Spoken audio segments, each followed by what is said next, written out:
நிச்சயமா பானு. கோவை மாவட்டம் மேட்டுப்பாளையம் அருகே உள்ள பில்லூர் அணையின் நீர்பிடிப்பு பகுதிகளில் தென்மேற்கு பருவமழை பெய்ததன் காரணமாக பில்லூர் அணை நடப்பாண்டு இரண்டாவது முறையாக நிரம்பியுள்ளது.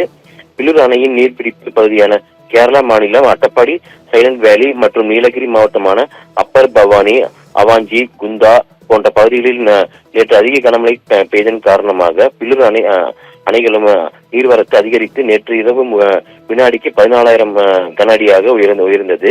இதனை அடுத்து அணை வேகமாக நிரம்பி அதன் முழு கொள்ளளவான 100 அடியில் 97 அடி வரை தண்ணீர் நிரம்பியது.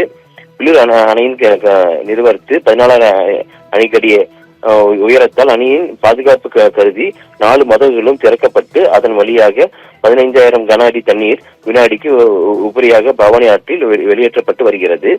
இதனால் பவானி ஆற்றில் வெள்ள கரை புரண்டு ஓடுவதால் ஆற்றின் கரையோர வசிக்கும் மக்களுக்கு எச்சரிக்கையுடன் இருக்க வேண்டும் என கோவை மாவட்ட நிர்வாகம் வெள்ள அபாய எச்சரிக்கை விடுக்கப்பட்டுள்ளது. பில்லூர் அணையின் முழு கொள்ளளவான 100 அடியில் 97 அடி வரை தண்ணீர் நிரம்பியுள்ளது.